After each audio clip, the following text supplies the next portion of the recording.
Welcome back, Warriors, to the Warriors Collection Network. Here on the Homestead of Warriors, new episode, another episode, as promised. Today, we're still messing with this. Still messing with this hay bale. We got some pig poop that we gotta break down and to alleviate all the flies that's back there. We're not walking in it, but I don't want them to be constantly stepping in it and laying in it. So put this hay, because it's carbon material. Carbon helps things break down. That's what they say. That's what a lot of homesteaders say. And I guess I would say it's accurate. If I'm not in the picture, you can always rotate it. So we're gonna be doing some of that, and then we'll show you our setup for our pig area, because we're trying to raise our own meat. That's a lot of dust. Still smells like grass.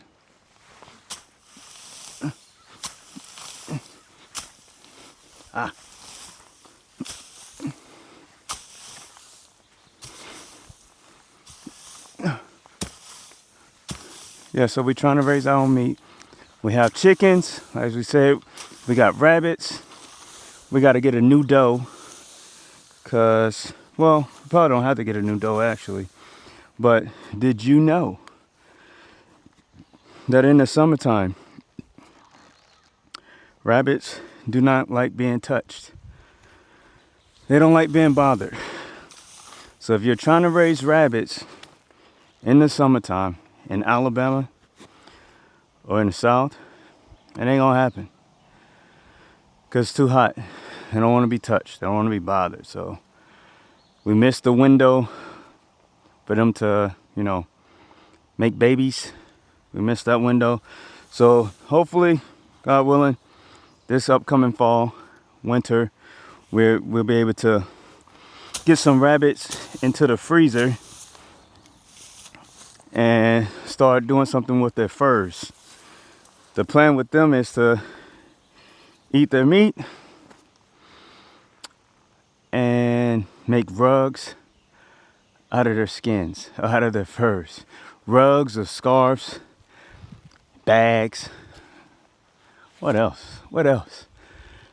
Shoes, hats, slippers, whatever. We're going to use the whole thing. We're going to use the whole rabbit, not waste any of it. So that's going to be a interesting video. It'll be our first time harvesting rabbits. It's going to be very exciting. So we're going to do this today. Try to get a bunch of it done.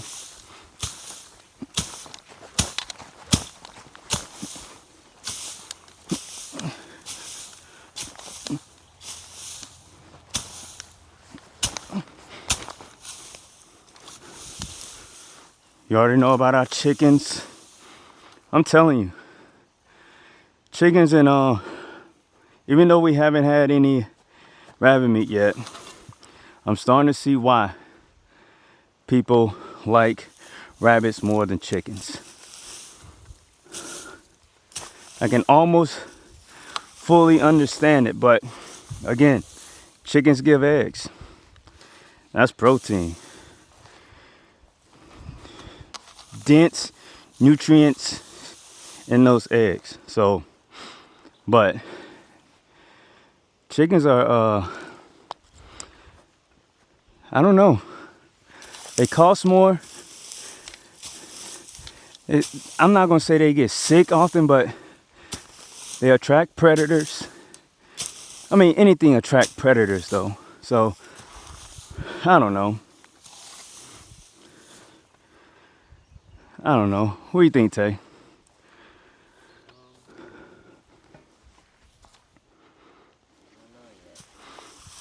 So he don't know either. But all I know is that we should be able to do a lot more with the rabbits because we can sell the furs. We can sell the furs for different things. We can also sell eggs. We can also sell eggs. Put in the comments, what are you, if you don't have chickens, how much are you paying for eggs? What is a good price that you would pay for Homestead fresh eggs? Because some of these prices that I'm seeing from some of these farms, it's criminal. Criminal. Like what? What are you out there doing to the chicken that 12 eggs cost $10? What are you doing? What are you doing?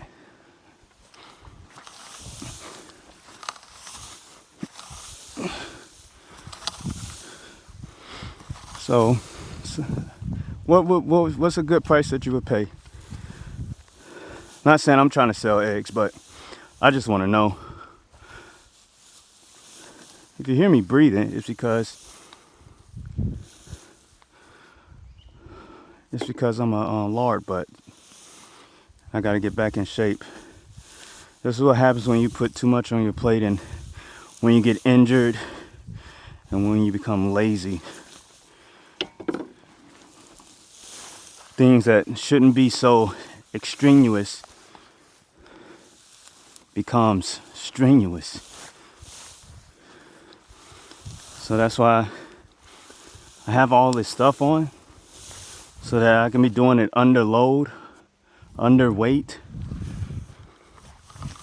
to get an extra workout in. But yeah, for the past year I've been battling plantar fasciitis.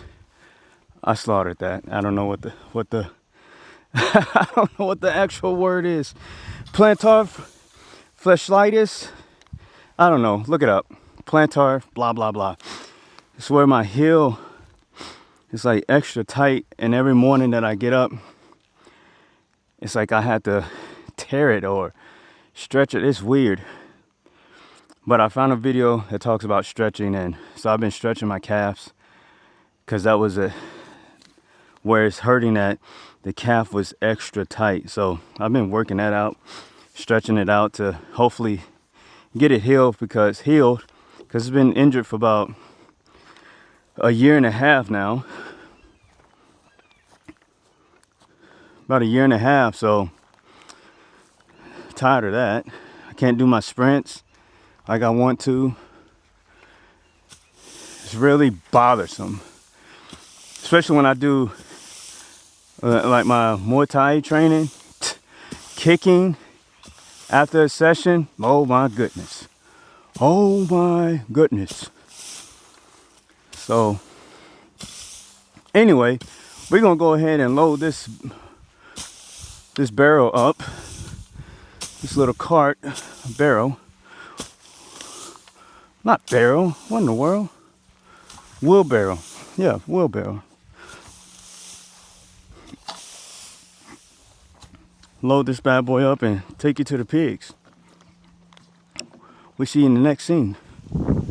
These are our red wattle boiling pigs. Let's see. Oh, it's so bright. It's too bright out here.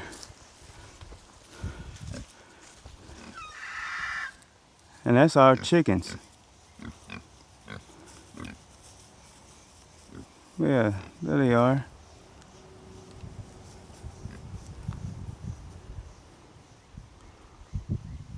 And this is that area. Oh, look like someone's wanting more food.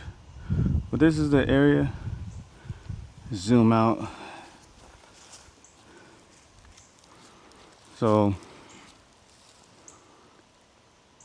I forgot how big it is, but it's pretty big. It goes deep back there, and then all the way down the hill on that side.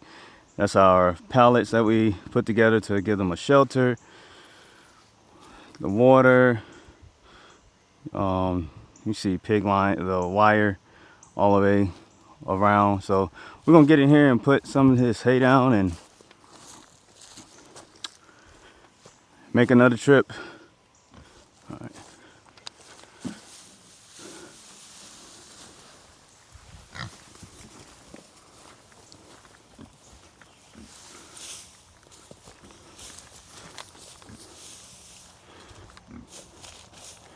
And the reason that we're putting this hay down is because they poop in here, so kick it.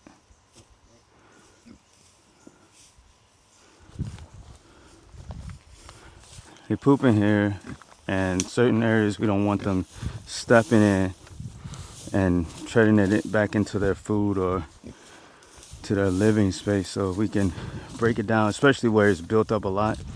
We want to go ahead and start that breaking down process of it, and they'll go back through and smell it and play in it or whatever. But yeah, so let's go get this second load. Because I have all day, I'm gonna try to push this over.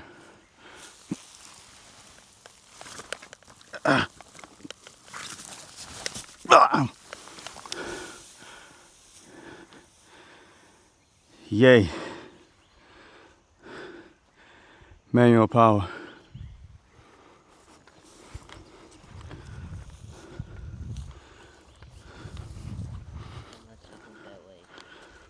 That's about 200 pounds. Let me see, which way can we unravel it? It's right here. Just pull it up. Okay, so yeah, we can just unfold it now. But yep, now the goal is to just get it placed. We have one bale left. We'll use that once we get all this hay broken down into the paddock for the pigs area. What do you guys call it? Paddock, pig pen, pig sty, pig area. What do you guys call it? Because I've said pig pen, my son said pig paddock, pig area. That location, that spot over there, what do you guys call it? Put it in the comments. What do you guys call your and if you're raising pigs, what kind of pigs do you have? Have you ever heard of that breed of pigs? Shouts out to Garcia Grateful Farms, or Grateful Garcia Farms, that's what it is. Grateful Garcia Farms for helping us, one, bring the pigs back to their paddock, and two, for allowing us to buy some from them. So thank you. Yeah, they got out when he delivered them and went all the way, just all over the place. Spent like 3 hours trying to get them back inside. You might be asking, why is he wearing that mask?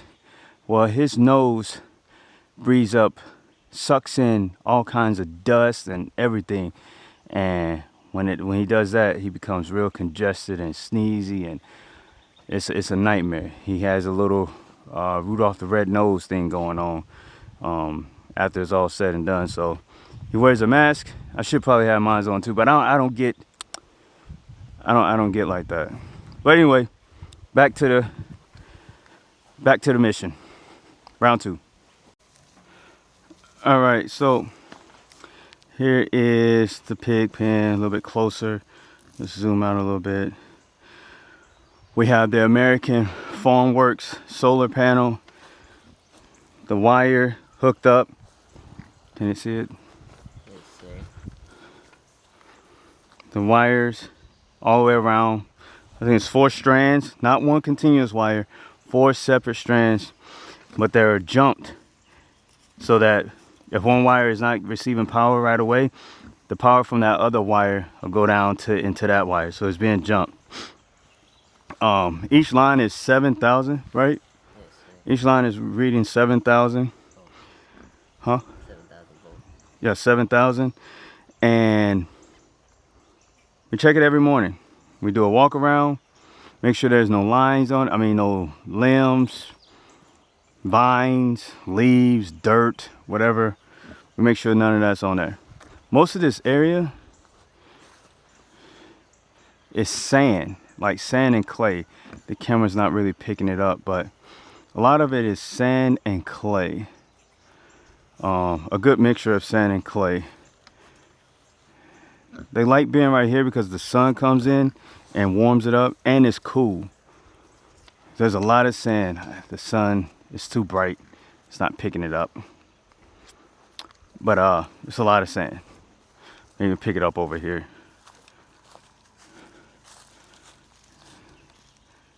A good mixture. So they would call this loamy, right? They would say this is some loamy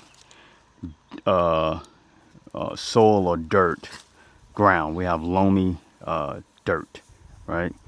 There's the piggies doing their thing. But yeah, I think this is I want to say it's about 100 by 60 feet, yards. I forgot. I think it's feet. 100 feet by 60 feet. Let me back up a little bit.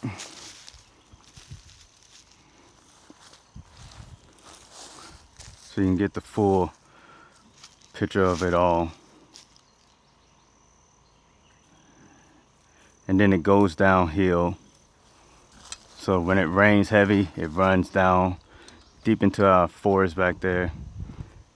We put them kind of deep in here, but not really deep because we want to be able to see them. So hopefully, God willing, this fall we'll have more pigs in this area that we'll be able to harvest, put in our freezers, you know, help out those who are also looking to have some you know, fresh piggy wiggies. Again, this just goes back to being a good steward over what God has given us.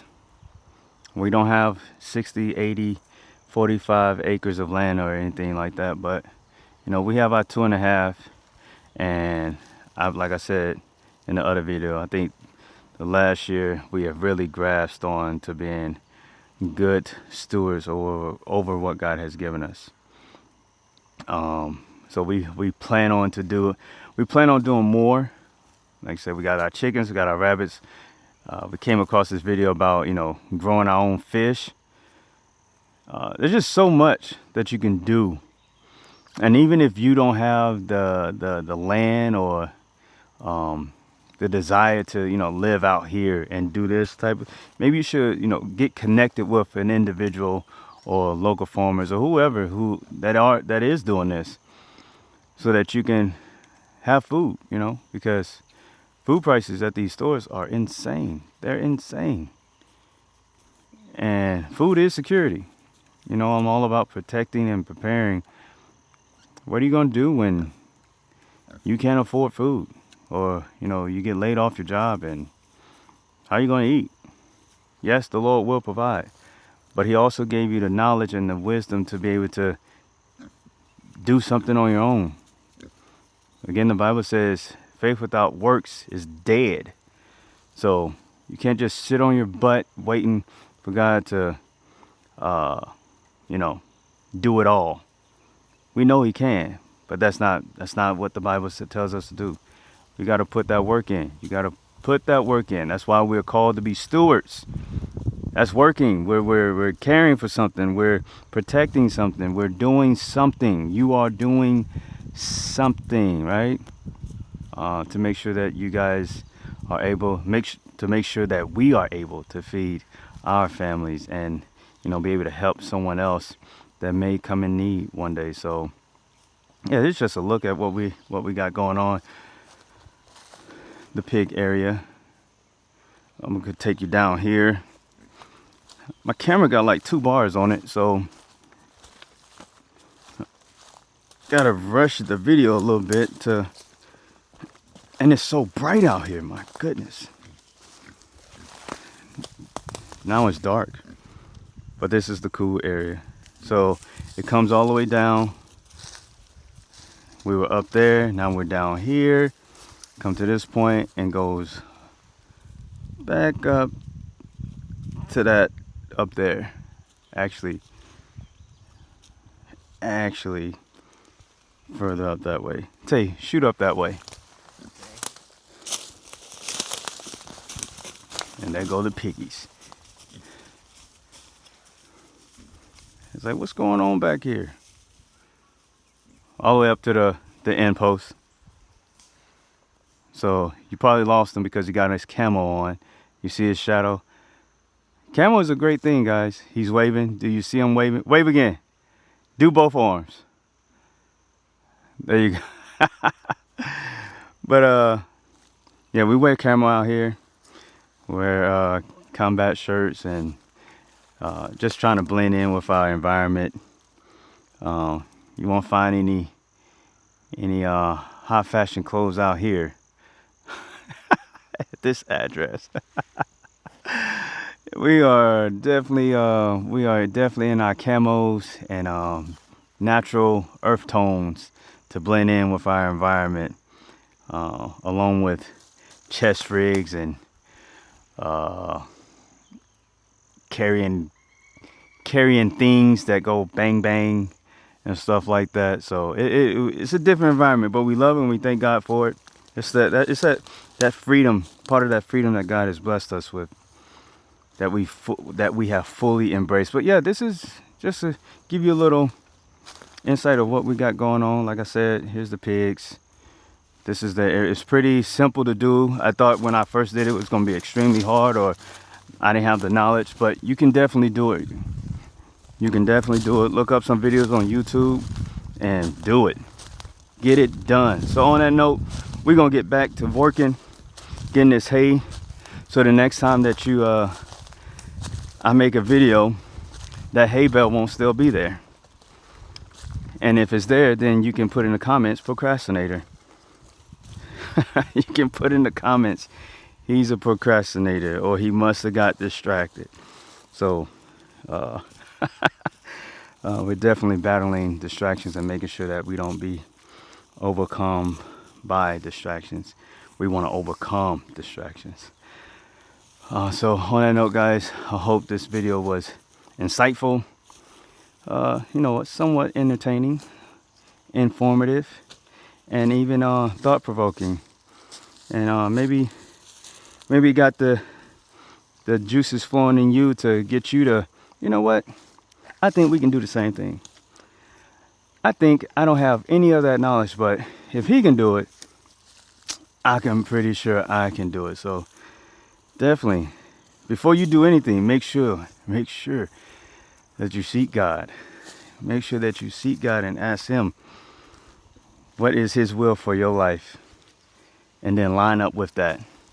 And whatever that is, know that it's not going to be grievous. It's going to be peaceful. There's going to be joy involved. And it will work out for your good. So on that, have a great and blessed weekend. And I'll see you in the next one. Warrior out.